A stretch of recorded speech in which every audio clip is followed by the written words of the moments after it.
এক ইহুদি কিশোর বিষ্ণু ইসা ইসলামের খেদমত করতে, ইহুদি ছেলে আমার নবীর খেদমত করতো, তারা ছিল নবীর প্রতিবেশী। তো অনেক দিন হয় ইহুদি ছেলেটা আসে না। বিষ্ণুনবী খোঁজ দিলেন, ঘটনা কি? একটা ইহুদি ছেলে না আমার খেদমতে আসতো, ছেলেটা কই? খোঁজ নিয়ে জানলেন ছেলেটা অসুস্থ। বিষ্ণু ইসা ইসলাম ওই ইহুদির বাড়িতে চলে গেলেন ওই ছেলেটাকে দেখা করার জন্য, ভিজিট করার জন্য। সুবহানাল্লাহ পড়বেন না? গেলেন, যে দেখে ইহুদি ছেলেটা মুমূর্ষ, যান যায় যায় ভাব, বিছানায় পড়ে আছে, তার বাবা দাঁড়ানো। বিশ্বনবী তার মাথার পাশে বসলেন, মাথায় হাত বুলিয়ে দিলেন, আর ছেলেটাকে বললেন, আসলিম, হে ইহুদি ছেলে, আসলিম, ইসলাম ধর্ম গ্রহণ করো। তো ছোট্ট ছেলে ভাবে আমরা ইহুদি, এখন ইসলাম ধর্ম গ্রহণ করলে আব্বা যদি বকা দেয়। ফানাযারা ইলা ওয়াজহি আবি, ছেলেটা তার বাবার চেহারার দিকে তাকালো, দেখি আব্বা কি কয়। আব্বা যদি বলে তাইলে ইসলাম ধর্ম গ্রহণ করবে। ইহুদি ছেলেটা তার বাবার দিকে যখন তাকালো, ওর বাবা বলে, আতি আবুল কাসেম, আবুল কাসেম যা বলে তাই করো। আবুল কাসেম হচ্ছে বিষ্ণু ইসা ইসলামের একটা কুনিয়াত, উপনাম। আমার রাসূলের বড় ছেলের নাম ছিল কাসেম। যেমন দেখবেন আমাদের এলাকায় কারো বড় ছেলের নাম যদি হয় আব্দুল্লাহ, এরা আব্দুল্লাহর বাপ বলে ডাকে। কারো বড় মেয়ের নাম যদি হয় ফাতেমা, এরা কি ডাকে? ফাতেমার বাপ বলে না? তো বিষ্ণু ইসা ইসলামের বড় ছেলের নাম ছিল কাসেম। ইহুদি বাবা বলল, আতি আবুল কাসেম, আবুল কাসেম যা বলে তাই শোনো, মানে মোহাম্মদ যা বলে তাই শোনো। এই কথা শুনে ছেলে সাহস পাইছে, ছেলে আবার পড়তে আরম্ভ করলো, আশহাদু আল্লাহ ইলাহা ইল্লাল্লাহ ও আশহাদু আন্না মুহাম্মাদার রাসূলুল্লাহ, পড়েন আল্লাহু আকবার। বিশ্বনবীর আহ্বান শুনে ওই আহ্বানে সাড়া দিয়ে ইহুদি ছেলে শাহাদা পড়ে মুসলমান হয়ে গেল। তার হৃদয়টারে ইমানের নূর দিয়ে আলোকিত করে দিল কে? প্রিয় ভাইরা, এবার রাসূল সাল্লাল্লাহু আলাইহি ওয়াসাল্লাম বের হয়ে আসলেন ঘর থেকে, আর বললেন, আলহামদুলিল্লাহিল্লাযী আনকাযাহু মিনান নার, প্রশংসা সে আল্লাহর যে আল্লাহ জাহান্নামে চলে যাচ্ছিল প্রায় এমন একটা লোককে মুহূর্তের মধ্যে কালেমায়ে শাহাদাতের বদৌলতে জান্নাতি বানায় দিলেন। আওয়াজ করে পড়েন সুবহানাল্লাহ। এই হাদিস থেকে আমরা কি শিখলাম? What is the moral of the story? এক নম্বর স্টোরি হলো, প্রতিবেশী ইহুদি হোক হিন্দু হোক, যাবেন, সুসম্পর্ক রাখবেন, উপহার দিবেন, বিপদে পাশে দাঁড়াবেন, তাইলেই তো আপনাদের প্রতি, মুসলমানদের প্রতি তারা আকৃষ্ট হবে, ঠিক কিনা বলেন? আপনি যদি হিন্দুদের সাথে বৌদ্ধদের সাথে নাই মিশেন, নাস্তিকের কাছে নাই যান, তো ইসলামের সৌন্দর্যটা ওরা বুঝবে কেমনে? আমার অনেক হিন্দু পরিচিত ভাই আছে, ওরা আমাদের ইফতারের প্রোগ্রামে এসে একসাথে ইফতারি করে। অনেক মদখোর আমার সাথে বসে একসাথে ডিনার করে, হাফ প্যান্ট পরা, গলায় স্বর্ণের চেইন, হাতে স্বর্ণের ব্রেসলেট, আইসা আমার সাথে ডিনার করছে, আছে এরকম। গাঁজাখোর, আমি বলে আসো, welcome welcome to my dinner, আসো বসো, বসলেই তো আমি ওর ডিএনএ, চিন্তার ডিএনএ চেঞ্জ করে দেওয়ার সুযোগ পাবো, চিল্লায় বলো ঠিক কিনা? আসতে হবে আমার কাছে। Hour door is open, the door of Islam is open 24/7। সবসময় আমাদের ইসলামের দরজা আমার অমুসলিম ভাইদের জন্য খোলা আছে না নেই? এই হাদিস থেকে দুইটা শিক্ষা। এক নম্বর শিক্ষা, প্রতিবেশী মুসলিম হোক অমুসলিম হোক, যান, অসুস্থ হইলে একটু আপেল নিয়ে যান, আঙ্গুর নিয়ে যান, কমলা নিয়ে যান, তাদের সাথে ভালো আচরণ করেন। ইসলামের বিউটি দেখে, সৌন্দর্য দেখে অবাক হবে, নসিব ভালো হলে কোনোদিন কালিমা পড়ে মুসলমান হয়ে যাবে, ঠিক কিনা বলেন?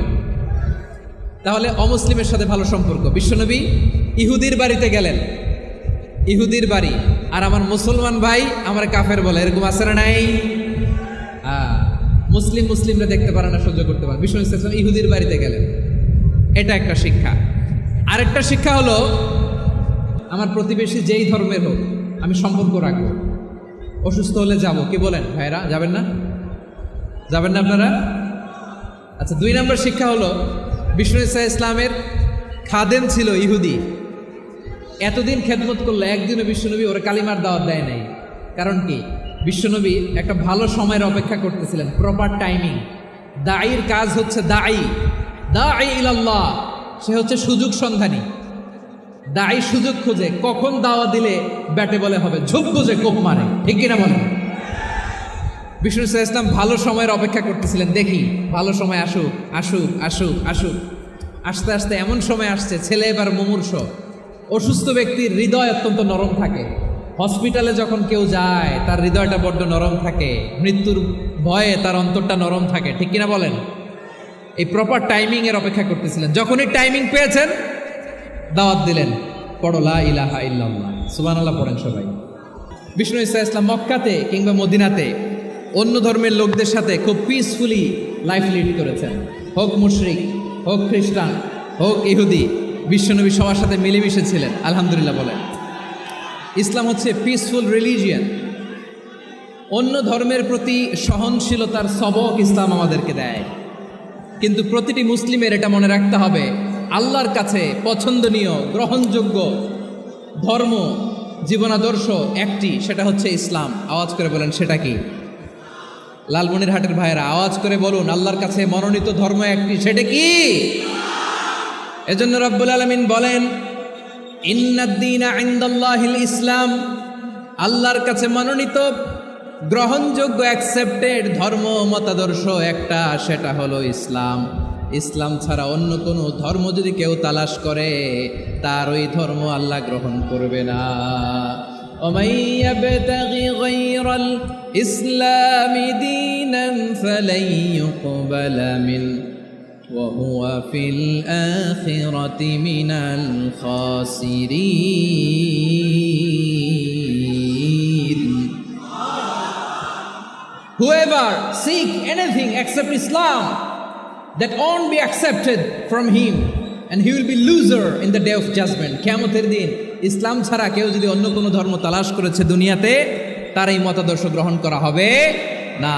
and he will be loser, সে হবে লুজার, ক্ষতিগ্রস্ত। হাই হাই কোম্পানির ম্যানেজার, ওর আমও শেষ, সালাও শেষ। আওয়াজ করে বলেন ঠিক কি না? এজন্য ইসলাম পেয়ে আমরা খুশি না বেজার?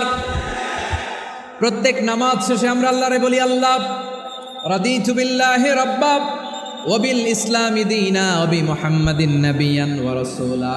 ও আল্লাহ, তোমারে রব হিসেবে পেয়ে আমরা খুশি। ও আল্লাহ, ইসলামকে ধর্ম হিসেবে পেয়ে আমরা খুশি। বিশ্বনবীকে আমাদের রাসূল পেয়ে আমরা খুশি। ঠিক কিনা বলেন? ইসলাম ছাড়া অন্য কোনো ধর্ম আমরা গ্রহণ করব না। ঠিক কিনা বলেন? আল্লাহর কাছে অ্যাকসেপ্টেড রিলিজিয়ান একটা, সেটা ইসলাম। তো বিশ্বনবী সাল্লাল্লাহু আলাইহি ওয়াসাল্লাম মক্কাতে কিংবা মদিনাতে খুব পিসফুলি এক্সিস্ট করেছেন, যে কোনো ধর্মের সাথে মিলেমিশে চলেছেন। তার প্রমাণ আমরা যদি রাসূল সাল্লাল্লাহু আলাইহি ওয়াসাল্লামের বায়োগ্রাফির দিকে তাকাই, তাহলে দেখব তিনি মুশরিকদের সাথে পিস ট্রিটি করেছেন, শান্তি চুক্তি, পিস ট্রিটি, পিস এগ্রিমেন্ট। আপনারা হুদাইবিয়ার সন্ধির নাম শুনেছেন? আমার লালমনিরহাটের কলিজার টুকরা ভাইয়েরা, হুদাইবিয়ার সন্ধির নাম আপনারা শোনেন নাই? 6ষ্ঠ হিজরিতে বিষ্ণু ঈসা ইসলাম মুশরিকদের সাথে এই ট্রিটি করেছেন, চুক্তি। কাদের সাথে? মুশরিকদের সাথে। আমরা তো মুসলমান বসতে পারি না, আমরা দুই মুসলিম ভাই একসাথে বসে চা খেতে পারি না, গল্প করতে পারি না। বিষ্ণু ঈসা ইসলাম মুশরিকদের সাথে ট্রিটি করেছেন, হুদাইবিয়ার সন্ধি। এই সন্ধির আগে মক্কা থেকে কেউ মদিনায় যেতে পারে না, মদিনা থেকে কেউ মক্কায় যেতে পারে না। কিন্তু এই সন্ধির পরে ট্রাফিক স্বাভাবিক হয়ে গেল। মক্কার লোকেরা মদিনায় আসতে পারে, মদিনার লোকেরা মক্কায় আসতে পারে। এটাকে বলে সুলহে হুদাইবিয়া, the peace agreement of Hudaybiyyah, শান্তি চুক্তি। আমরা পৃথিবীতে এখন অনেক শান্তি চুক্তির নাম শুনি, এগুলো সব the piece treaty of Hudaibiya থেকে কপি করা। আল্লাহু আকবার। তাহলে বিশ্বনবী সাল্লাল্লাহু আলাইহি সাল্লাম তিনি যে শান্তিপূর্ণ সহাবস্থানে বিশ্বাসী ছিলেন, মুসলমানেরা যে অন্য ধর্মের প্রতি সহনশীল, তার প্রমাণ হচ্ছে এই পিস ট্রিটি। মক্কার পার্ট গেল, পিস এগ্রিমেন্ট করলেন, শান্তি চুক্তি। বিষ্ণু ঈসা ইসলাম মদিনায় যে কি করলেন? মদিনায় যে বিষ্ণু ঈসা ইসলাম মদিনা চার্টার করলেন, মদিনা সনদ, সাহিফাতুল মদিনা, এটার বলে মদিনা চার্টার। যে ওয়েস্টে, ইউরোপে, আমেরিকাতে তারা অনেক চার্টার করে, সব চার্টার মদিনা চার্টার থেকে কপি করা। আওয়াজ করে পড়েন সুবহানাল্লাহ। বিষ্ণু ঈসা ইসলাম মদিনায় গেলেন, মদিনাতে মুসলিম, মুশরিক, ইয়াহুদি, এই 3 ধর্মের লোক মিলে সব স্টেক হোল্ডার যারা আছে সবাইকে নিয়ে বিষ্ণু ঈসা ইসলাম মদিনা চার্টার করলেন, মদিনা সনদ। পড়েন সুবহানাল্লাহ। শুধু তাই নয়, মক্কাতে বিশ্বনবী পিস এগ্রিমেন্ট করলেন, শান্তি চুক্তি মুশরিকদের সাথে। মদিনাতে যে বিশ্বনবী মদিনা চার্টার করলেন, মদিনা সনদ করলেন ইহুদিদের সাথে। আবার মদিনাতে বিশ্বনবী ইহুদিদের সাথে পিস ডায়ালগ করলেন, ইন্টারফেথ ডায়ালগ করলেন, আন্তধর্মীয় সংলাপ করলেন, যেই সংলাপের মূল ভিত্তি ছিল তাওহীদ। মূল ভিত্তি ছিল কি? তাওহীদ। বিশ্বনবী ইহুদিদেরকে ডাকলেন, আহ্বান করলেন, আহলাল কিতাবি তাআলাউ ইলা কালিমাতিন সাওয়াইন বাইনানা ওয়া বাইনাকুম আল্লা না'বুদা ইল্লাল্লাহ ওয়া লা নুশরিকা বিহি শাইআন ওয়া লা ইয়াত্তাখিযা বা'দুনা বা'দান আরবাবাম মিন দুনিল্লাহ ফাইন তাওয়াল্লাউ ফাকুলু আশহাদু বিআন্না মুসলিমুন। সুবহানাল্লাহ পড়েন। বিশ্বনবী মদিনার ইহুদিদের ডেকে বললেন, ও ইহুদিরা, শোনো শোনো, আসো এমন একটা আদর্শের প্রশ্নে আমরা একত্রিত হই যে আদর্শের প্রচার তোমাদের নবীরাও করেছে, আমিও করি, যে আদর্শের কথা তোমাদের পবিত্র ধর্মগ্রন্থগুলোতে আছে, আমার কোরআনেও আছে। সেটা হলো তাওহীদ। আমরা এক আল্লাহ ছাড়া কারো ইবাদত করব না, আল্লাহর সাথে কাউরে শরীক করব না, আল্লাহ ছাড়া কাউরে রব মানব না। পড়েন সুবহানাল্লাহ। তাহলে আমার প্রিয় লালমনিরহাটের ভাইরা, মদিনাতে যেয়ে তিনি মদিনা চার্টার করলেন, মদিনা সনদ, পিস ডায়ালগ করলেন, শান্তির সংলাপ,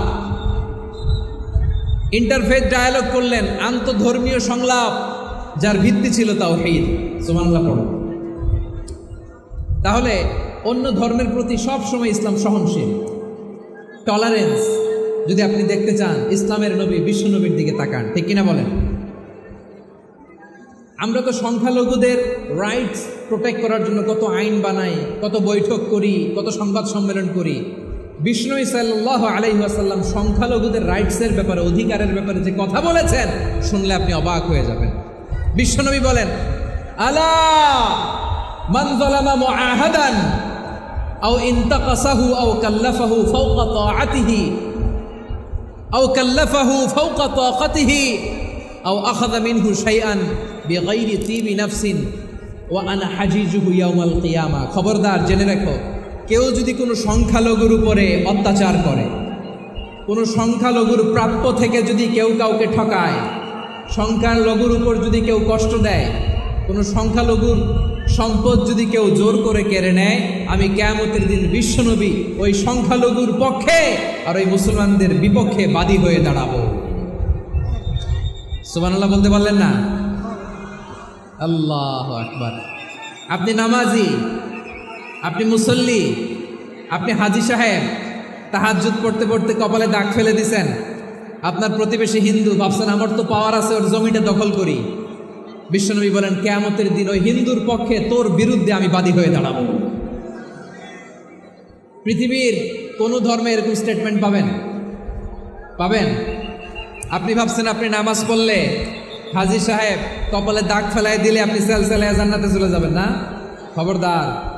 বিশ্বনবী বলেন, কোনো সংখ্যালঘুর উপর যদি কেউ আক্রমণ করে, তার প্রাপ্য তাকে না দিয়ে যদি তাকে ঠকায়, তার উপর জুলুম করে, তার সম্পদ যদি কেড়ে নেয়, আমি নবী, তুমি মুসলিম হইতে পারো, মুসল্লি হইতে পারো, তার পক্ষে, তোমার বিপক্ষে আল্লাহর দরবারে বাদী হয়ে দাঁড়াবো।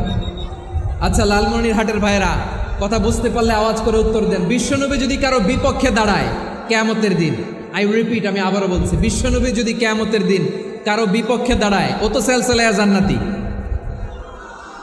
তাই না? জান্নাতি না?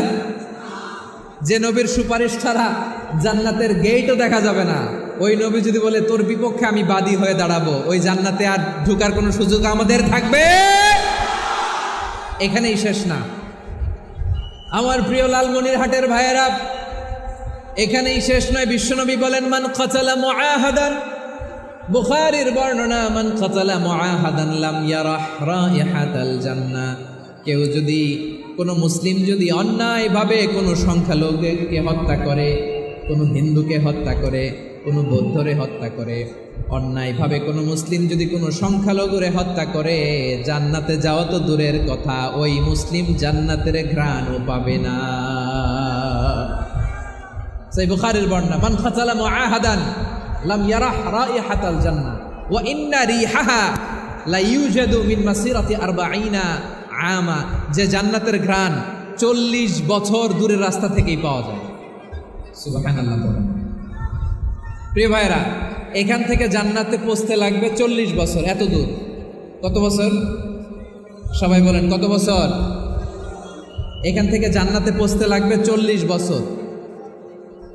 এত দূরে থাকতেই জান্নাতের ঘ্রাণ আপনার নাকে এসে ধাক্কা মারবে।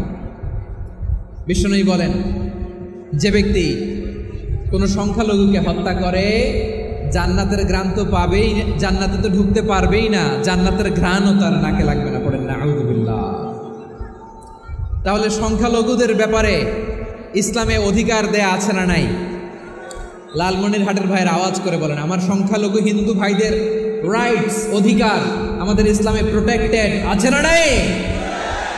এখানেই শেষ না। বিষ্ণু ইসলাম আপনার অমুসলিম প্রতিবেশীর সাথে ভালো আচরণ করতে বলেছে। আমাদের হয় না এটা মুসলিম পাড়া, ওটা বৌদ্ধ পাড়া, হয় না? অনেক সময় হয় না এটা আমাদের মুসলিম পাড়া, ওইটা হিন্দু পাড়া, এরকম আছে না নাই? লালমনিরহাটে নাই না? আছে? হিন্দু যদি আপনার প্রতিবেশী হয় কি করবেন? ওরে কষ্ট দিবেন নাকি? কেন? ও তো হিন্দু, ও তো আমার আল্লাহরে ডাকে না, ওরে কষ্ট দিলে জায়েজ হবে না? খবরদার। বিষ্ণু ইসলাম বলেন, মান কানা ইউমিনু বিল্লাহ ওয়াল ইয়াউমিল আখির ফালিউকরিম জারাহ, যে আল্লাহ বিশ্বাস করে আর আখিরাতে বিশ্বাস করে সেজন্য প্রতিবেশীর সাথে ভালো আচরণ করে। সুবহানাল্লাহ। কলিজা জুড়ায় যায় না আমার নবীর কথাগুলো শুনলে? যে আল্লাহ বিশ্বাস করে, যে আখিরাতে বিশ্বাস করে সেজন্য প্রতিবেশীর সাথে ভালো আচরণ করে। এখানে বলছে মুসলিম প্রতিবেশী বলছে, নামাজি প্রতিবেশী বলছে, আল্লাহওয়ালা প্রতিবেশী বলছে না। প্রতিবেশী আস্তিক হোক নাস্তিক হোক, প্রতিবেশী মুমিন হোক মুশরিক হোক, প্রতিবেশী হইলেই তার সাথে ভালো আচরণের দরকার আছে না নাই? আমার প্রিয় লালমনিরহাটের ভাইয়েরা, বিষ্ণু ইসলাম ওনার ইহুদি প্রতিবেশীদের দেখাশোনা করতেন। আওয়াজ করে বলেন কোন প্রতিবেশী? ইহুদি। এক ইহুদি কিশোর বিষ্ণু ইসলামের খেদমত করতে, ইহুদি ছেলে আমার নবীর খেদমত করতো, তারা ছিল নবীর প্রতিবেশী। তো অনেক দিন হয় ইহুদি ছেলেটা আসে না। বিষ্ণুনবী খোঁজ দিলেন, ঘটনা কি? একটা ইহুদি ছেলে না আমার খেদমতে আসতো, ছেলেটা কই? খোঁজ নিয়ে জানলেন ছেলেটা অসুস্থ। বিষ্ণু ইসলাম ওই ইহুদির বাড়িতে চলে গেলেন ওই ছেলেটাকে দেখা করার জন্য, ভিজিট করার জন্য। সুবহানাল্লাহ পড়বেন না? গেলেন, যে দেখে ইহুদি ছেলেটা মুমূর্ষ, যান যায় ভাব, বিছানায় পড়ে আছে, তার বাবা দাঁড়ানো।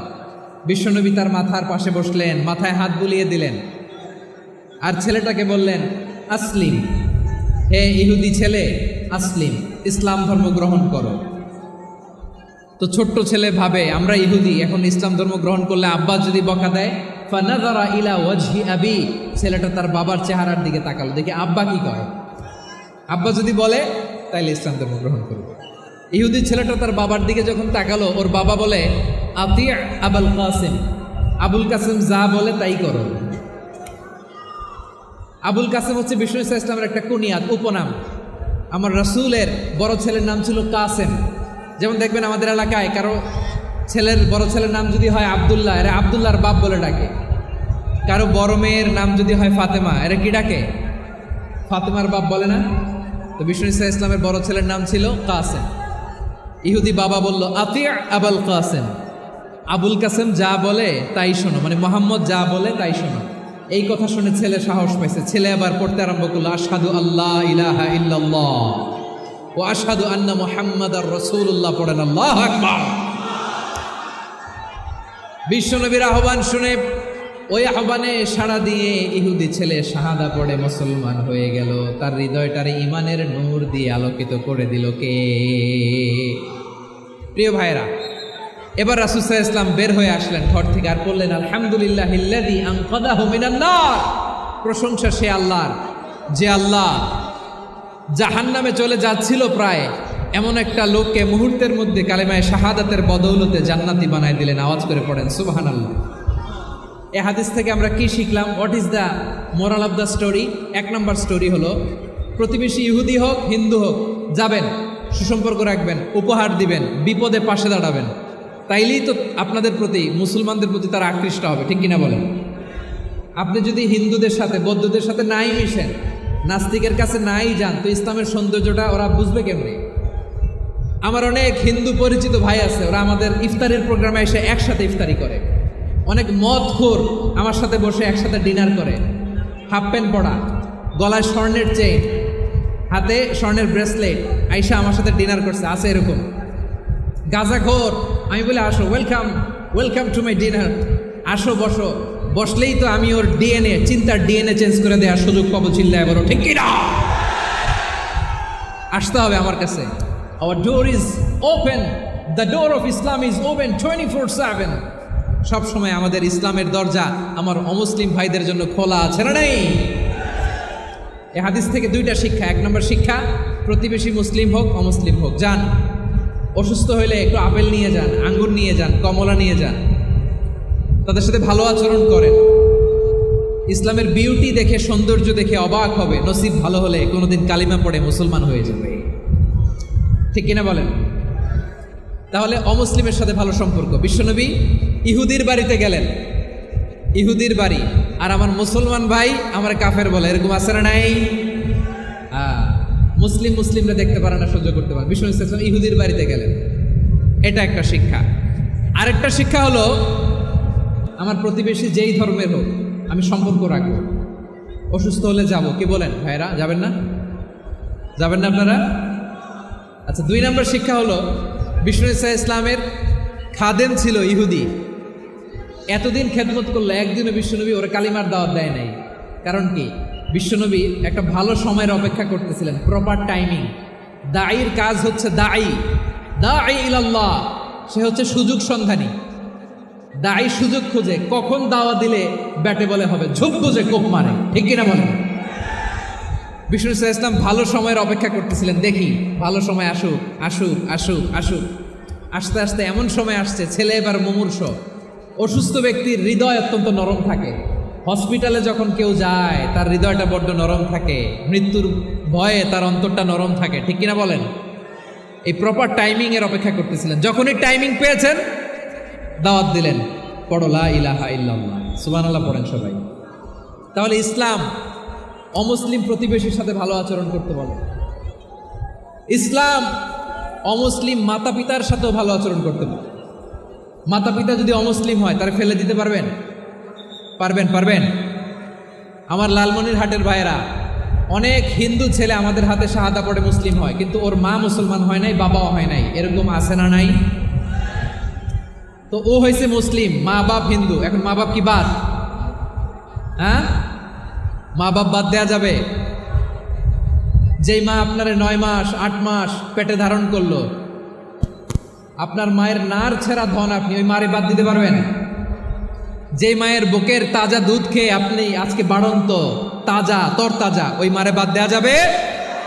মায়ের এক ধারে দুধের দাম, কাটিয়া গায়ের চাম, পাপুষ বানাইলে ঋণের শোধ হবে না, এমন দরদি ভাবে কেউ হবে না আমার মাহা গো। মায়ের এক ধারে দুধের দাম, কাটিয়া গায়ের চাম, পাপুষ বানাইলে ঋণের শোধ হবে না, এমন দরদি ভাবে কেউ হবে না আমার মাহা গো, ঠিক না? মাকে তো বাদ দেওয়া যায় না। وَقَضَى رَبُّكَ أَلَّا تَعْبُدُوا إِلَّا إِيَّاهُ وَبِالْوَالِدَيْنِ إِحْسَانًا। আল্লাহ বলে অবধারিত 2টা ভার্ডিক তোমাদের জন্য, এক আল্লাহর ইবাদত করবা আর মা বাবার প্রতি ইহসান করবা। আদেশটা কার? মা বাবার প্রতি ইহসান করতে হবে। আমার মা হিন্দু হোক ভালো আচরণ করতে হবে, বৌদ্ধ হোক ভালো আচরণ করতে হবে। আমার যে সমস্ত হিন্দু ভাইয়েরা মুসলিম হয়েছে, তোমাদের মা বাবা এখনো মুসলমান হয় নাই, তাদের সাথে ভালো আচরণ করতে হবে। আপনাদের খেদমত নিজে করতে হবে অথবা খেদমতের ব্যবস্থা করাই দিতে হবে। মান্থলি যে খরচ লাগে এটা দিতে হবে। আরে তুমি এখন মুসলিম, তোমার মা বাবা হিন্দু, এখনই তো সুযোগ ইসলামের সৌন্দর্য দেখানো। এখন মা বাবা যদি দেখে আরে এটা হিন্দু থাকতে তো বদমাইশ ছিল, বেয়াদব ছিল, কি এমন ধর্ম সে গ্রহণ করলো যেটা গ্রহণের সাথে সাথে সে পাল্টে গেল। কি এমন ধর্ম সে গ্রহণ করেছে যেটা তার জীবনকে আলোকিত করে দিয়েছে? নসিব ভালো হলে তারাও কালিমা পড়ে মুসলমান হয়ে যাবে। বিষ্ণু ইসা ইসলামের স্ত্রীর নাম ছিল আয়েশা রাদিয়াল্লাহু তাআলা আনহা, আবু বকর রাদিয়াল্লাহু তাআলা আনহুর মেয়ে।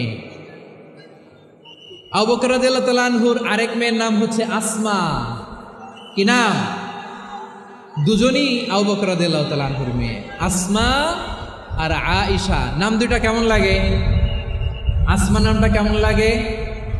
আয়েশা নামটা কেমন লাগে? সবার ভালো লাগে নাই? নাম দুটো আপনাদের ভালো লাগে? লালমনিরহাটে অনাগত যদি কন্যা সন্তান হয়, যদি মনে চায় আসমা রেখে দিতে পারবেন, যদি মনে চায় আয়েশা রেখে দিয়েন।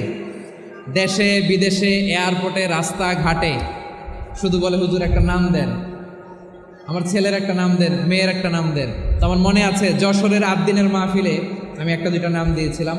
আজকে লালমনিরহাটের এই প্রোগ্রামে কন্যা সন্তান যদি হয় দুটা নাম দিলাম, আসমা কিংবা আয়েশা। ইনশাআল্লাহ পড়েন। দুজন বোন, এক মায়ের না, বাবা এক মা দুজন। আয়েশা রাদিয়াল্লাহু তাআলা আনহার মায়ের নাম উম্মে রুমান, আর আসমা রাদিয়াল্লাহু তাআলা আনহার মায়ের নাম কুতাইলা বিনতে আব্দুল উজ্জা। আবু বকর রাদিয়াল্লাহু তাআলা আনহু 4টা বিয়ে করেছিলেন। একই ঘটনা ঘটেছে এই ফ্যামিলিতে। আসমা ইসলাম ধর্ম গ্রহণ করে মুসলিমা, কিন্তু তার মা কুতাইলা মুশরিকা। আই রিপিট, বোঝার জন্য আমি আবারও বলি, আসমা রাদিয়াল্লাহু তাআলা আনহা মুসলিমা, আর আসমার মা কুতাইলা, আওয়াজ করে বুঝে থাকলে বলেন, আসমার মা মুশরিকা।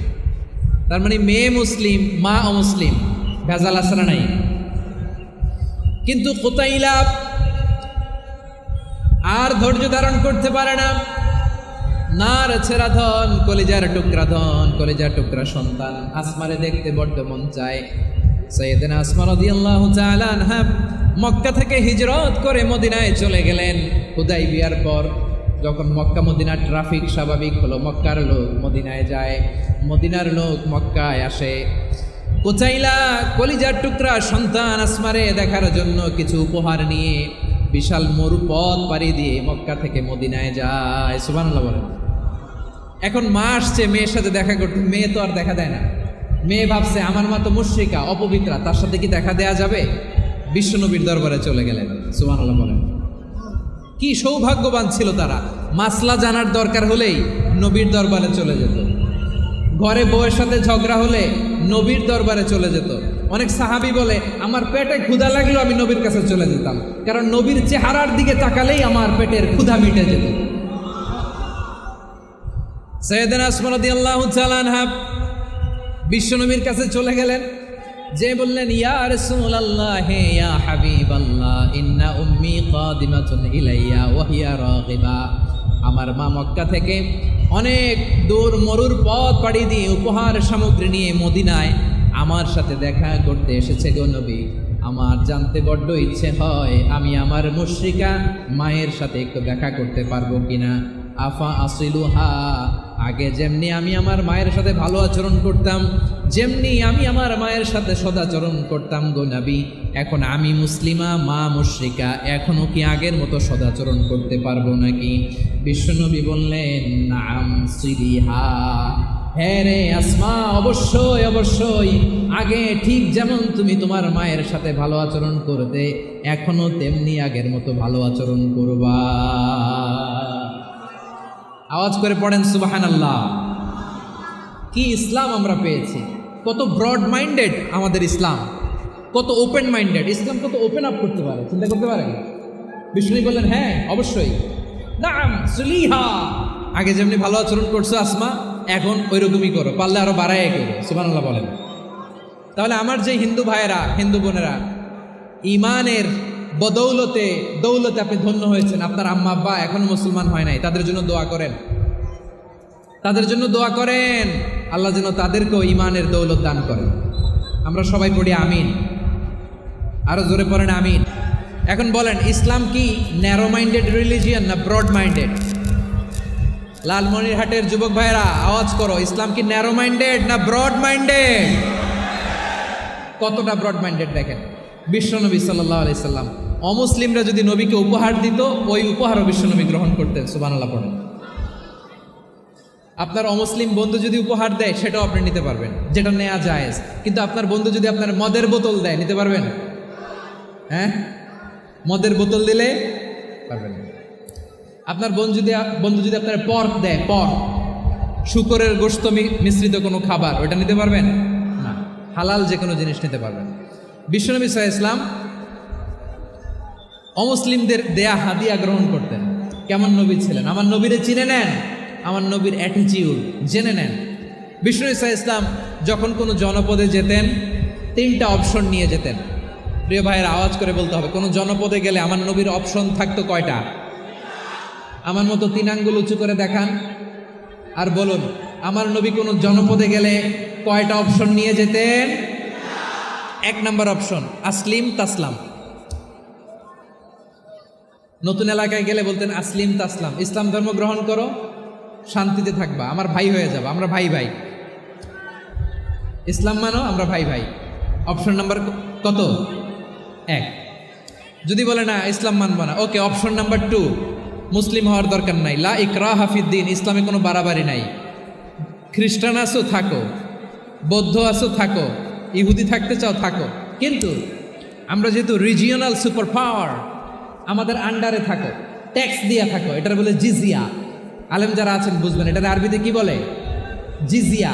You pay us the tax, we will give you the security.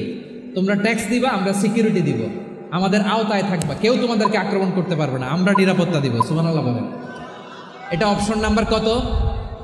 আচ্ছা, বুঝে থাকলে বলেন, 1 নম্বর অপশন কি ছিল? ইসলাম। ইসলাম মানো, শান্তিতে থাকবা, ভাই ভাই, আমরা ভাই ভাই। অপশন নাম্বার 2, ট্যাক্স দাও, আমরা নিরাপত্তা দিব, মুসলিম হওয়া লাগবে না। এখন 1 নম্বরও মানে না, 2 নম্বরও মানে না, মুসলিম হবো না, ভালো, খ্রিস্টান থাকো, ট্যাক্স দাও, আমরা সিকিউরিটি দিব না, এটাও মানি না। বিষ্ণু বলেন, তাহলে তলোয়ার আমাদের আর তোমাদের মাঝে ফয়সালা করবে। মুসলিমও হবা না, ট্যাক্স দিবা, নিরাপত্তা দিব, আমরা সুপার পাওয়ার, আমাদের আন্ডারে থাকবে, এইটাও না। তাহলে তোমাদেরকে তো আমরা বিশ্বাস করতে পারি না, কখন না কখন বিশ্বাসঘাতকতা করো, কার সাথে মিলে হাত মিলাও, তলোয়ার আমাদের মাঝে ফয়সালা করবে। তখন তিনি জেহাদের সশস্ত্র সংগ্রামের ঘোষণা দিতেন। সুবহানাল্লাহ পড়েন। দেখেন, পশ্চিমারা জেহাদকে এইভাবে চিত্রায়িত করে না। ওরা জেহাদ বলতে বুঝায় তলোয়ার, হাত কাটো, গলা কাটো, না, জেহাদ সশস্ত্র সংগ্রাম 3 নম্বরে। অধিকাংশ ক্ষেত্রেই বিশ্বনবীর সুন্দর আচরণ দেখে, আরে আমার নবীর যে নুরানি চেহারা, অনেকে তো কেবল সিরেফ চেহারাটা দেখেই কালিমা পড়ে মুসলমান হয়ে গিয়েছে। যারা মুসলিম হয় নাই, তারা তাদের ইসলামেই বলবৎ ছিল, ট্যাক্স দিয়ে ইসলামের আন্ডারে ছিল। যারা এটাও মানে নাই, ওইটাও মানে নাই, তাদের বিরুদ্ধে জেহাদ। বিষ্ণু ইসলাম 7ম হিজরিতে যখন খায়বার বিজয়ের পরে ইসলাম রিজিওনাল সুপার পাওয়ার হিসেবে আত্মপ্রকাশ করলো, বিশ্বনবী চিঠি লিখলেন অন্যান্য সুপার পাওয়ারের কাছে, রাষ্ট্রীয় চিঠি লেখে এক রাষ্ট্রপ্রধান আরেক রাষ্ট্রপ্রধানের কাছে। ঠিক কিনা বলেন? জানেন না আপনারা? এই যে 24-এর ছাত্র নাগরিক অভ্যুত্থানে, এই অভ্যুত্থান যখন শুরু হয়, আমি তখন সাউথ আফ্রিকাতে, একটা স্ট্যাটাস দিয়েছিলাম, কোটা নয়, গোটা দেশ সংস্কার করা লাগবে। শুধু বাংলাদেশ নয়, সারা বিশ্বের বাংলা ভাষাভাষী লোকেরা এই আন্দোলনের সাথে সমর্থন তারা করেছে, এটাকে সাপোর্ট করেছে, তারা সমর্থন দিয়েছে। আমাদের ইউনাইটেড আরব আমিরাতের বাংলাদেশি ভাইয়েরা, তারা সেখানে রাস্তায় নেমে এসেছিল, জানেন? ওইখানে ডেমনস্ট্রেশন করা যায় না, সেখানকার সরকার তাদেরকে যাবজ্জীবন দিয়েছিল। তখন আমাদের এই যে প্রধান উপদেষ্টা ডক্টর মোহাম্মদ ইউনূস সরাসরি G2G বলে, এটারে G2G, government to government, G2G, উনি চিঠি লিখলেন যে তাদেরকে, ইউর হাইনেস, হে সম্মানিত আমির, আপনি আমার এই চিঠির কারণে আমার সম্মানে এই 53 জন বাংলাদেশিকে মাফ করে দেন। এই চিঠির বদৌলতে বেকসুর খালাস পেয়ে গিয়েছিল আমাদের ভাইরা। জানেন না এই ঘটনা আপনারা? তাহলে গভর্নমেন্ট টু গভর্নমেন্ট চিঠি দেওয়া হয়। 7ম হিজরিতে বিষ্ণু ইসলাম সব সুপার পাওয়ারের কাছে চিঠি দিলেন, রোমান সম্রাটের কাছে, পারস্য অধিপতির কাছে, মিশরের অধিপতির কাছে, সবার কাছে চিঠি লিখলেন। চিঠির ভাষা ছিল এরকম, মিন মুহাম্মাদিন রাসূলিল্লাহ ইলা মুকাওকিস আযীমিল কিবত মুহাম্মদ রাসূলুল্লাহর পক্ষ থেকে মিশরের বাদশার কাছে আসলিম তাসলাম, ইসলাম মানো শান্তিতে থাকবা, সালামুন আলা মান ইত্তাবা আল হুদা, শান্তি তার জন্য যে হেদায়েতের অনুসরণ করে। সুবহানাল্লাহ পড়েন। তো এই চিঠি অনেকে ভালোভাবে রিসিভ করেছে, অনেকে এই চিঠি পাওয়ার পরে নবীর কাছে আবার ইন রিটার্ন উপহার পাঠিয়েছে। কি পাঠিয়েছে? উপহার। মিশরের বাদশাহ মুকাউকেস তিনি বিশ্বনবীকে বিশাল এক উপহারের ডালি পাঠিয়েছেন। মিশরের বাদশাহ মুকাউকেস ছিলেন ধর্মে খ্রিস্টান। লালমনিরহাটের ভাইয়েরা আওয়াজ করে বলেন, মিশরের বাদশাহ ধর্মে কি ছিল? খ্রিস্টান। কি উপহার দিয়েছিল আমার নবীকে? শুনতে মনে চায়?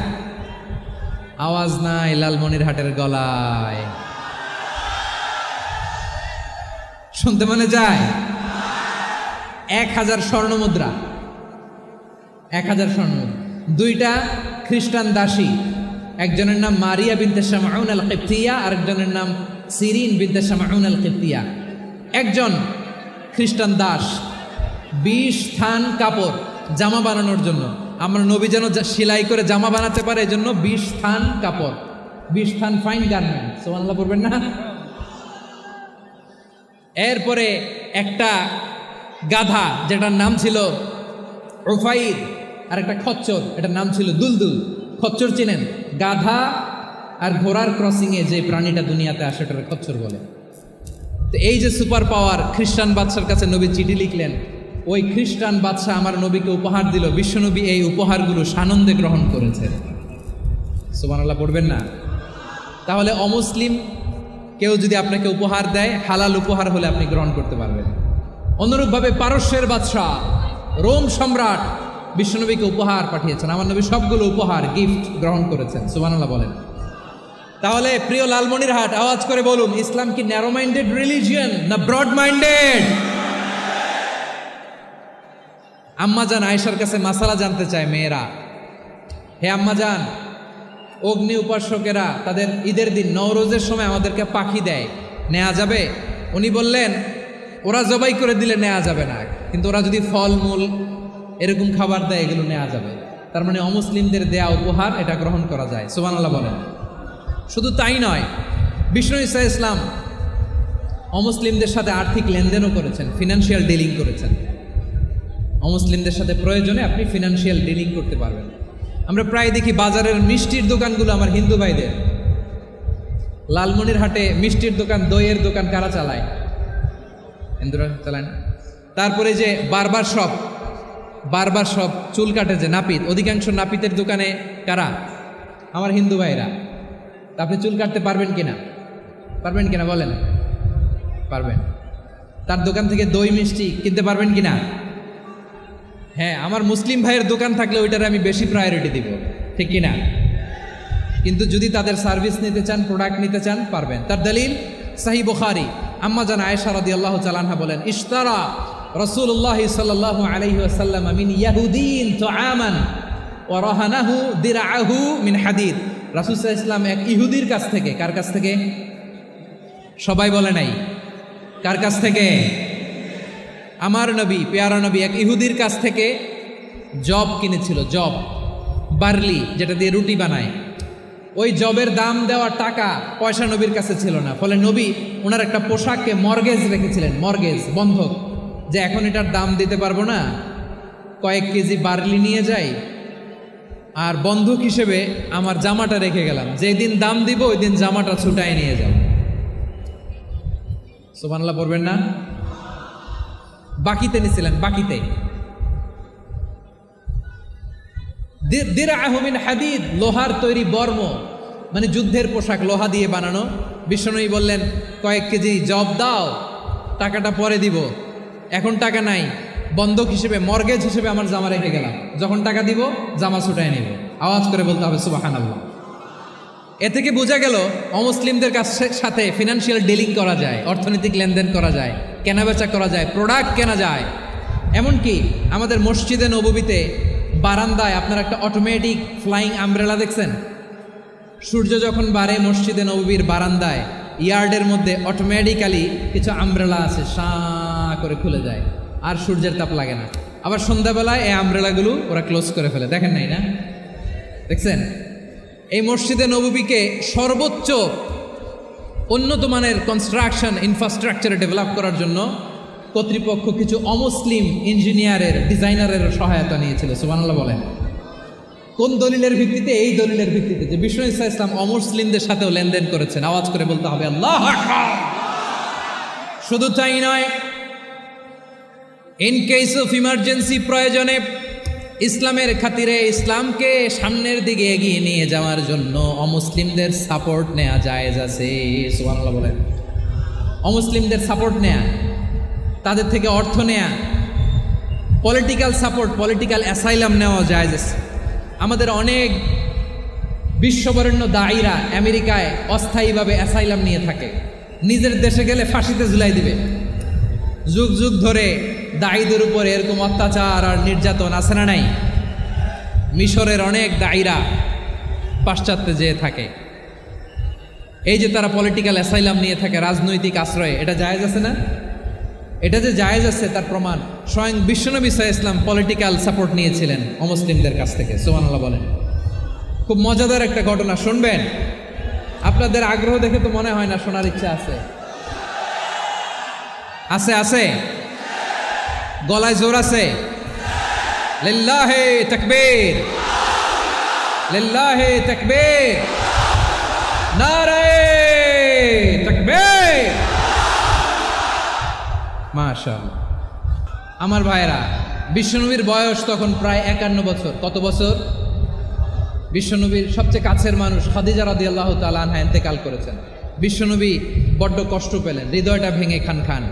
যিনি ঘরের ভেতরে বিশ্বনবীকে সান্ত্বনা দিতেন, ভালোবাসা দিতেন, বাইরে গেলে কুরাইশরা বকাঝকা করে, অত্যাচার করে, কিন্তু আম্মাজান খাদিজা রাদিয়াল্লাহু তাআলা আনহা ঘরটারে এমন শান্তির নীড় বানায় রেখেছেন, এই ঘরের ভিতরে ঢুকলে বিশ্বনবীর কলিজাটা ঠান্ডা হয়ে যেত।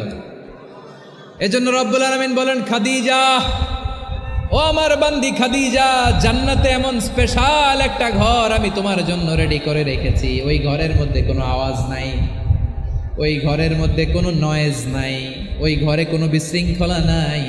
কারণ মক্কার জমিনে আমার নবী কুরাইশদের বিশৃঙ্খলা, নয়েজ আর ঝামেলাগুলোকে উপেক্ষা করে যখন তোমার ঘরের ভিতরে ঢুকতো, ঘরটারে তুমি শান্তির নীড়, ঠান্ডা, নীরব, নিস্তব্ধ, নিঝুম আর শান্তির নীড় বানিয়ে রেখেছ। এজন্য জান্নাতে স্পেশাল একটা শান্তির নীড় আমি তোমারে উপহার দেব। ওই প্রিয়তমা স্ত্রী খাদিজা ইন্তেকাল করলেন, বিশ্বনবীর হৃদয় ভেঙে খান খান। আবার ওনার চাচা আবু তালেব ইন্তেকাল করলেন, যিনি পলিটিক্যাল শেল্টার দিতেন নবীকে। কে দিতেন? আবু তালেবের ভয়ে, বিশ্বনবীর এই চাচার ভয়ে কোনো মুশরিক নবীর গায়ে হাত দেওয়ার সাহস পায় নাই। এখন স্ত্রীও নাই, চাচাও নাই, নবীকে আশ্রয় দেওয়ার কেউ নাই। নবীর চারদিকে অন্ধকার। নবী এখন কই যাবেন?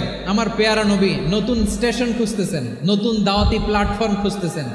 তিনি যায়েদ বিন হারেসা রাদিয়াল্লাহু তাআলা আনহুকে নিয়ে মক্কার পাশের একটা নেইবরিং সিটি তায়েফে চলে গেলেন। কোথায় চলে গেলেন? লালমনিরহাটের ভাইয়ের আওয়াজ করে বলেন, কোথায় গেলেন? তায়েফে চলে গেলেন দিনের দাওয়াত দেওয়ার জন্য। কি দেওয়ার জন্য? নাকি জমি কিনতে গেছিলেন? জমি কিনতে, দুনিয়ার যশ খ্যাতির জন্য, নিজের কোনো লাভের জন্য? তায়েফবাসীদেরকে জাহান্নামের আগুন থেকে বাঁচানোর জন্য। আওয়াজ করে বলতে হবে ঠিক কিনা? বিশ্বনবী বিশাল মরুপথ, পাহাড়ি পথ পাড়ি দিয়ে তায়েফের মরুজমিনে গেলেন কোরআনের দাওয়াত নিয়ে, ইমানের দাওয়াত নিয়ে। কিন্তু তায়েফের লোকেরা বিশ্বনবীর দাওয়াতকে শুধু প্রত্যাখ্যান করেই থামে নাই, তারা বিশ্বনবীর সাথে অত্যন্ত খারাপ আচরণ করেছে। বিশ্বনবীকে শারীরিকভাবে হেনস্থা করেছে, আমার নবীকে শারীরিকভাবে অত্যাচার করেছে, আমার পেয়ারা নবীর গায়ে পাথর মেরেছে, বিশ্বনবীর গা বেয়ে ঝরঝর করে রক্ত ঝরেছে, নবী জামিনের মধ্যে লুটিয়ে পড়েছেন, আবার মেরেছে, আবার নবী হাঁটতে শুরু করলেন, পেছন থেকে আবার মেরেছে, আবার নবী রক্তাক্ত হয়ে জামিনের মধ্যে লুটিয়ে পড়লেন, আবার মেরেছে। বিশ্বনবীর মতো এত সুশ্রী মানব, বিশ্বনবীর মতো এত শুভ্র মানব, বিশ্বনবীর মতো এমন চমৎকার দেহাবয়ব দিয়ে রব্বুল আলামিন কাউকে বানান নাই। এরকম চমৎকার মানুষটাকে তারা তায়েফের ওই জমিনে রক্তাক্ত করেছে। বিশ্বনবী দুনিয়ার কোনো স্বার্থের জন্য সেখানে যান নাই, নিজের কোনো লাভের জন্য, প্রাপ্তির জন্য যান নাই, তায়েফবাসীদের জাহান্নামের আগুন থেকে বাঁচাতে গিয়েছেন। ঠিক কিনা বলেন? খেয়ে না খেয়ে দিন প্রচারের কাজে নিজেকে দিয়েছ বিলিয়ে, তায়েফের কাফিরেরা চিনল না সে আলো, দুষ্ট ছেলেদের পিছু দিল লেলিয়ে। পাথরের আঘাতে ক্ষত বিক্ষত হয়ে সারা শরীর থেকে রক্ত ঝরে। হে রাসূল তোমাকে ভুলি আমি কেমন করে, হে রাসূল তোমাকে ভুলি আমি কেমন করে। পারেন না আপনারা? ধরুন আমার সাথে। হাজার ব্যথা বেদনার পরে ফিরে আসনি তুমি আপন ঘরে, দিনের আলো তুমি ছড়িয়ে দিতে চলে গেলে মদিনায় মক্কা ছেড়ে। হে রাসূল তোমাকে ভুলি আমি কেমন করে, হে রাসূল তোমাকে ভুলি আমি কেমন করে। ঠিক কিনা বলে? প্রিয় ভাইরা, তায়েফের ছেলেরা নবীকে রক্তাক্ত করলো। আমার নবী কই যাবে? কই যাবে? মক্কায় জায়গা নাই, তায়েফে জায়গা নাই। তায়েফ থেকে ভারাক্রান্ত মন নিয়ে আমার নবী মক্কায় ফিরে আসলেন। বিশ্বনবী মক্কায় ঢুকতে পারেন না। মক্কার মরুভূমির দিকে তাকিয়ে, উপত্যকার দিকে তাকিয়ে বিশ্বনবী ধা ধা করে কাঁদেন, ঝরঝর করে। নবীর চেহারা মোবারক থেকে চোখের পানিগুলো বেয়ে বেয়ে পড়ে।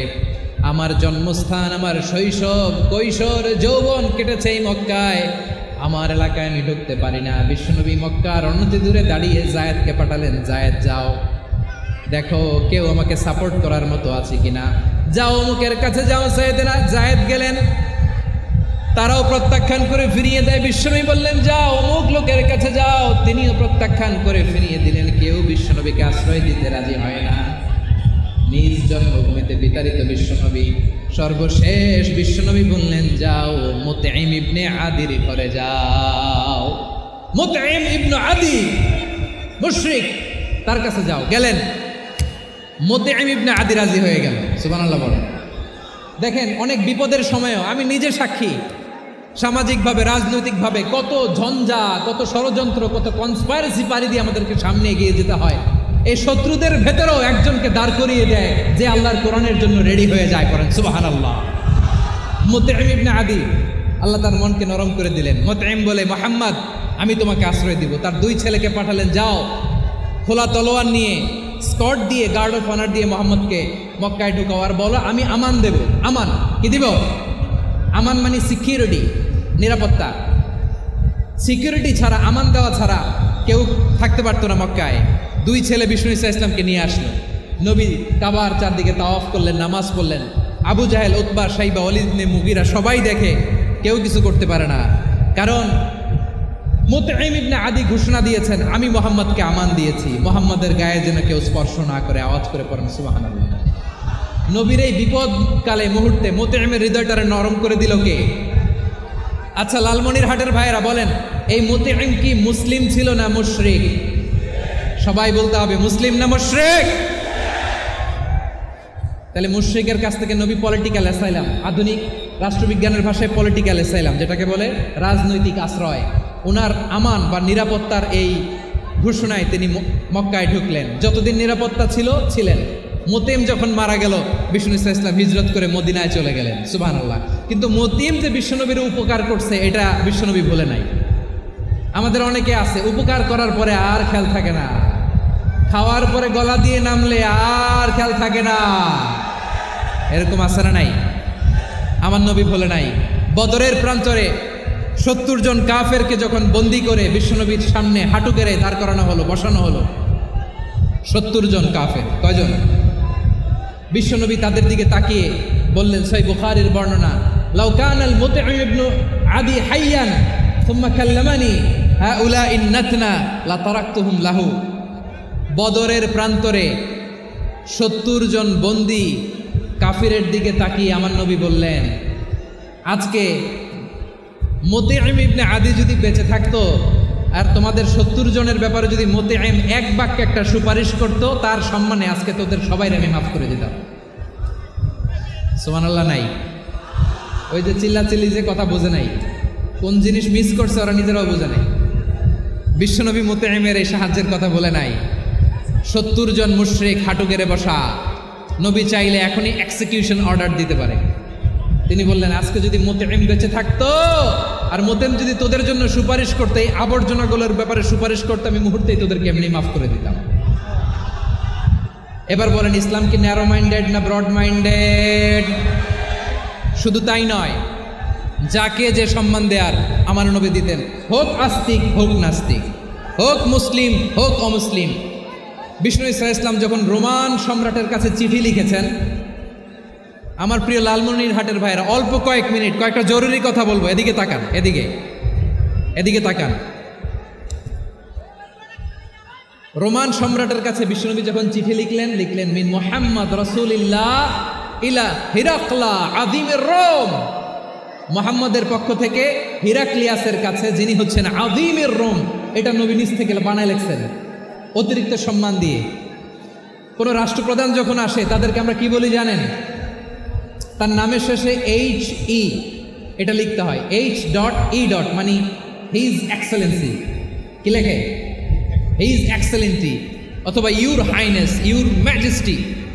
দেখেন, বিশ্বনবী সাল্লাল্লাহু আলাইহি ওয়াসাল্লাম সব নবীদেরও নবী। তিনি একজন মুশরিক খ্রিস্টান সম্রাট, রোমান সম্রাটের কাছে চিঠি লিখতে যায়, লিখতেছে ইলা হিরাকলা আযীমের রোম। হিরাক্লিয়াসের কাছে আমার চিঠি, যিনি রোমের আযীম, হিজ হাইনেস, মানে রোমের অনেক সম্মানিত এক বাহাদুর। আওয়াজ করে বলেন সুবহানাল্লাহ। তার মানে যাকে যে সম্মান দেয়ার এটা বিশ্বনবী দিতেন। এমনকি যেই ইহুদিরা ভালো ছিল, এই ইহুদিদেরও প্রশংসা করেছেন বিশ্বনবী মুহাম্মদুর রাসূলুল্লাহ সাল্লাল্লাহু আলাইহি ওয়াসাল্লাম। এক ইহুদির প্রশংসা করেছেন বিশ্বনবী। ইহুদির কার? আমি তো আমার ভাইয়ের প্রশংসা করি না, আমি তো এক আলেম আরেক আলেমরে স্পেস দেই না, আমি তো এক দায়ী আরেক দায়ীর সাথে বসতে চাই না। আমার নবী ইহুদির প্রশংসা করে। কার প্রশংসা? ওই ইহুদির নাম ছিল মুখাইরেক। সিরাত গ্রন্থ ঘাটলে পাবেন। তিনি বলেছেন, মুখাইরেক খাইরু ইয়াহুদ, Mukhayriq is the best of the Jews. জুইশদের মধ্যে সে সবচেয়ে ভালো। কেন প্রশংসা করলেন তার? এর কারণ মদিনা চার্টারে কথা ছিল সব ধর্মের মুসলিম, মুশরিক, ইহুদিরা মিলে মদিনাকে রক্ষা করবে। কিন্তু 3য় হিজরিতে যখন উহুদের যুদ্ধ শুরু হলো, সবার কথা ছিল যেই আক্রমণ করে আমরা মদিনাকে বাঁচাবো। কোন শহরকে বাঁচাবো? মদিনাকে। কিন্তু কুরাইশরা যখন অ্যাটাক করলো, ইহুদিরা আর আসে না, ইহুদিরা আর বেরোয় না। বিষ্ণু বললেন, ওহে ইহুদিরা, তোমরা না চুক্তি করলে আমার সাথে যে মদিনা বাঁচাতে সবাই ঝাঁপিয়ে পড়বো, আসো। একটা ইহুদিও বেরোয় না, কেউ আসে নাই সেদিন, একজন ছাড়া। তার নাম মুখাইরেক। তার নাম কি? মুখাইরেক বাহাদুরের মতো ঘোড়সাওয়ার হয়ে বেরিয়ে গেলেন এবং বললেন, গোটা ইহুদি সাম্রাজ্যের একজনও যদি না আসে, আমি মুখাইরেককে কেউ ঘরে আটকে রাখতে পারবে না। বেরিয়ে আসলেন, এসে বললেন, আমি মুহাম্মদের পক্ষে যুদ্ধ করব। আমি মারা গেলে আমার সম্পদ আমার উত্তরাধিকারীরা পাবে না, আমার সম্পদ তোমরা মুহাম্মদকে দিয়ে দিবা। সুবহানাল্লাহ বলেন।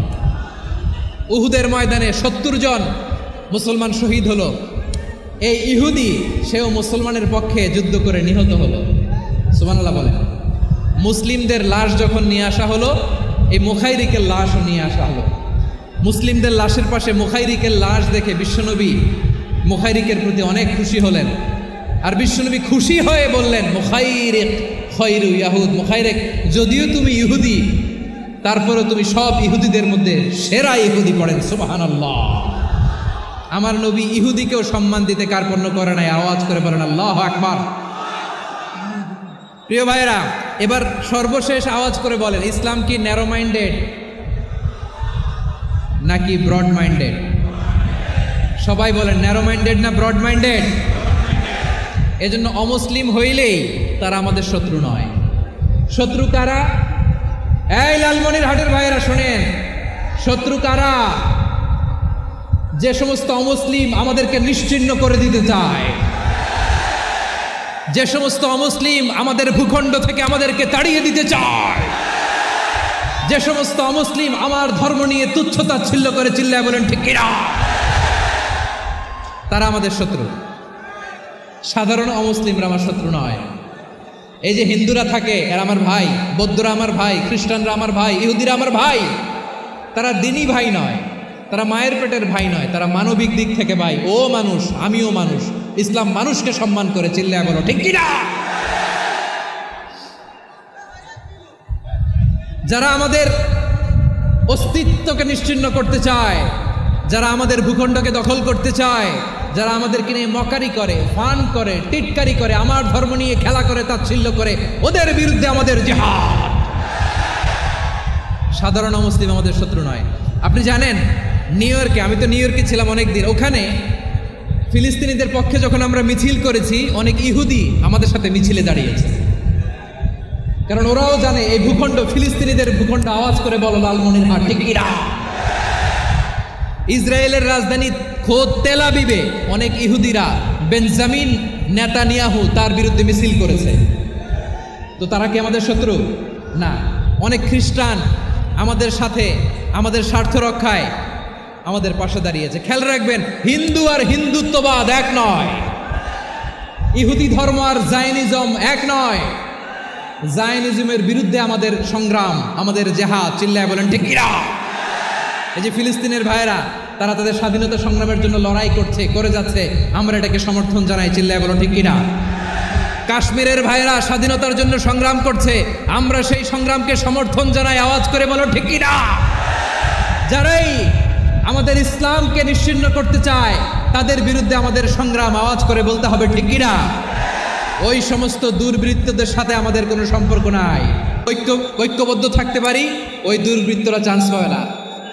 আমরা ঐক্যবদ্ধ থাকতে রাজি আছি। লালমনিরহাটের ভাইয়েরা, আমরা ঐক্যবদ্ধ থাকলে ওই দুর্বৃত্তদের কালো হাত ভেঙে দিতে আমাদের সময় লাগবে না। তাদের কালো হাত ভেঙে দিতে রাজি আছে মুসলমান? কারা কারা রাজি? দু হাত তুলে দেখাও। আমার প্রাণ প্রিয় লালমনিরহাটের ভাইয়েরা, শত্রু কাফের আর অশত্রু কাফেরের মধ্যে পার্থক্য আছে না নাই? আবু তালেব মুশরিক, আবু জাহেল মুশরিক, কিন্তু দুই মুশরিকে পার্থক্য আছে না নাই? আবু তালেব নবীর চাচা, মুশরিক, মারা গিয়েছে মুশরিক অবস্থায়, কিন্তু আজীবন আমার নবীকে আগলে রেখেছে, আমার নবীকে সাপোর্ট করেছে, ভালোবেসেছে।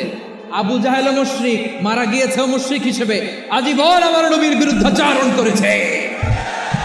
আবু জাহেলের শক্তি, সামর্থ্য, স্ট্র্যাটেজি, প্ল্যান সব আমার নবীর বিরুদ্ধে ছিল। আবু জাহেলের কারণে একটা দিন শান্তিতে আমার নবী মক্কায় ঘুমাতে পারে না, চিল্লায় বলেন ঠিক কিনা। এজন্য রব্বুল আলামিন বলেন, লা ইয়ানহাকুমুল্লাহু আনিল্লাযীনা লাম ইউকাতিলুকুম ফিদ-দীন ওয়া লাম ইউখরিজুকুম মিন দিয়ারিকুম আন তাবাররুহুম ওয়া তুকসিতু ইলাইহিম ইন্নাল্লাহা ইউহিব্বুল মুকসিতিন।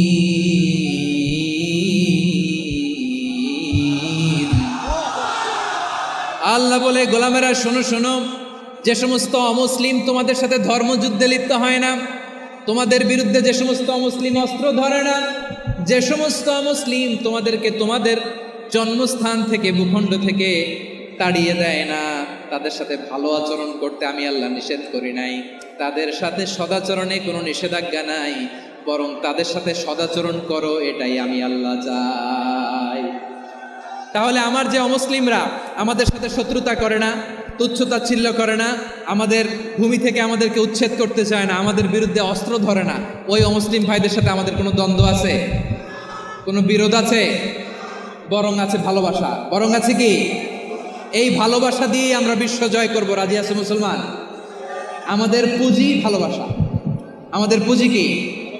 এবার আওয়াজ করে বলেন, আমার এই পুরো আলোচনা থেকে the religious coexistence, peaceful coexistence, শান্তিপূর্ণ সহাবস্থা, কমিউনাল হারমোনি, এই সাম্প্রদায়িক সম্প্রীতি, এই আলোচনা থেকে কি বুঝলেন? ইসলাম কি ন্যারো মাইন্ডেড না ব্রড মাইন্ডেড?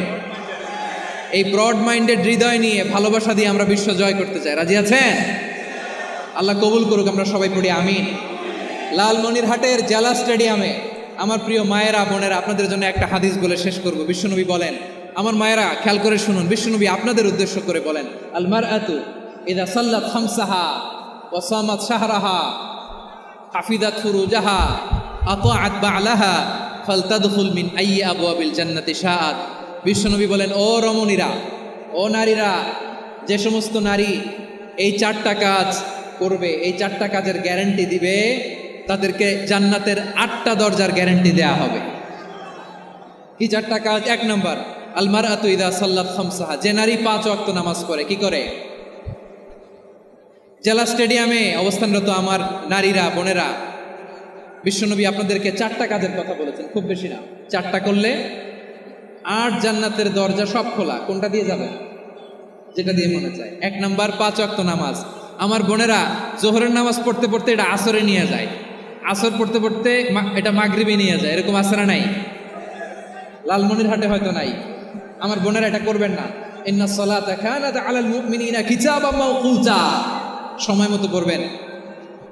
সামাত শাহরা, রমাদানের রোজাগুলো রাখবেন। হাফিজাত ফুরুজাহা, যে নারী তার চরিত্রকে হেফাজত করে, তার প্রাইভেট হেফাজত করে, তার লজ্জাস্থান হেফাজত করে। ও মায়েরা, আপনার এই গর্ভ যে কত দামি আপনি জানেন না। আপনার এই গর্ভ থেকে জন্মাবে আগামীর সালাহুদ্দিন আল আইয়ুবী। আপনার গর্ভ থেকেই জন্মাবে ইমাম আল মাহদি আল মুনতাযা। আপনার পেট থেকে জন্মাবে আবু সাইদের মতো বীর সৈনিক। আপনার পেট থেকে জন্মাবে মুগ্ধের মতো বীর মুজাহিদ। আপনি জানেন না কে আসবে আপনার পেট থেকে। সময়টাকে কাজে লাগান, ইসলামকে বুঝেন, মানেন, আমাদের ইসলামিক লেকচারগুলো শোনেন। আমরা যে বার্তাগুলো, ইনস্ট্রাকশনগুলো, দিক নির্দেশনাগুলো আপনাদের খেদমতে রাখি, এগুলো মেনে চলুন। আপনিই পারেন আপনার ঘরটাকে জান্নাতের টুকরা বানাতে। একটা family, it's a very big institution and you are the MD, the managing director of this institution. চিল্লায় বলেন ঠিক কিনা? চাইলেই পারেন ঘরটারে জান্নাতের টুকরা বানাতে। 5 ওয়াক্ত সালাত, রমাদানের রোজা, নিজের চরিত্রের হেফাজত, ও আতাআত বা'লাহা, স্বামীর আনুগত্য। এটাতে অনেকে ভুল করে থাকে। হায় রে আমার বোনেরা, স্বামীর আনুগত্যকে এটা নিজের অপমান মনে করবেন না। আপনার স্বামী আপনার সবচেয়ে বড় গার্ডিয়ান, তিনি আপনার সবচেয়ে ভালো চায়। নারী কখনো গার্ডিয়ানশিপের বাইরে থাকতে পারে না। হয় আপনি বাবার গার্ডিয়ানশিপের ভেতরে, বাপ না থাকলে ভাই আপনার গার্ডিয়ান, ভাই না থাকলে চাচা গার্ডিয়ান, বিয়ের পরে আপনার স্বামী আপনার গার্ডিয়ান। শরিয়া সম্মত স্বামীর আদেশগুলো আপনি মেনে চলবেন, কিন্তু শরিয়া বিরুদ্ধ কোনো আদেশ মানতে আপনি বাধ্য নয়। আওয়াজ করে বলুন সবাই ঠিক কিনা? এই 4টা কাজ যদি কোনো নারী করে, বিশ্বনবী বলেন জান্নাতের 8টা দরজা খোলা। তোমার যেটা দিয়ে মনে চায় সেটা দিয়ে জান্নাতে তুমি এন্ট্রি নিতে পারবা। আমরা এখানে লালমনিরহাটের সোহরাওয়ার্দী ময়দানে আজকে যেমন একত্রিত হতে পারলাম, আল্লাহর জান্নাতের জন্য একত্রিত হতে পারে। আল্লাহ তুমি তৌফিক দান করো। আল্লাহ আমার এই কলিজার টুকরা যুবক ভাইদেরকে তুমি উমরে ফারুকের মতো কবুল করো। জেলা স্টেডিয়ামে অবস্থানরত আমার মা বোনদেরকে তুমি ফাতেমার মতো, খাদিজার মতো কবুল করো। আমাদের কলিজার টুকরা সন্তানদেরকে তুমি সালাউদ্দিন আল আইয়ুবীর মতো কবুল করো। এই যে ইসলামিক সোসাইটি লালমনিরহাটকে আল্লাহ তুমি কবুল করো। আল্লাহ যে কথাগুলো বললাম এগুলো প্রথমে আমাকে, আমার সব ভাইদেরকে আমল করার তৌফিক দান করো। রব্বানা ظلمنا أنفسنا وإن لم تغفر لنا وترحمنا لنكونن من الخاسرين ربنا آتنا في الدنيا حسنة وفي الآخرة حسنة وقنا عذاب النار رب العالمين আরশের মালিক, লক্ষ লক্ষ তাওহীদি জনতা দুনিয়ার কোনো কিছুর আশায় নয়, দুনিয়ার কোনো কিছুর জন্য নয়, তোমার কোরআনের প্রেমে, ইসলামের প্রেমে হাজির হয়েছে। আল্লাহ আমার ভাইদেরকে কবুল আর মঞ্জুর করে দাও। ইসলামের জন্য এই গণজোয়ার, এই উচ্ছ্বাস, এই এনার্জি শক্তিগুলোকে আগামীর ইসলামের জন্য কবুল আর মঞ্জুর করে নাও। গাড়িতে করে, হুন্ডায় চড়ে, সাইকেল দিয়ে, রেল লাইন দিয়ে, রেলে চড়ে চড়ে লক্ষ লক্ষ ভাইয়েরা বিভিন্ন জেলা থেকে আজকের এই ঐতিহাসিক লালমনিরহাটের প্রোগ্রামে যারা জয়েন করলো, নিরাপদে তুমি আবার তাদেরকে গন্তব্যে পৌঁছে দিও। রব্বানা تقبل منا إنك أنت السميع العليم وتب علينا يا مولانا إنك أنت التواب الرحيم سبحان ربك رب العزة عما يصفون وسلام على المرسلين والحمد لله رب العالمين واجعل آخر كلامنا عند الموت لا إله إلا الله محمد رسول الله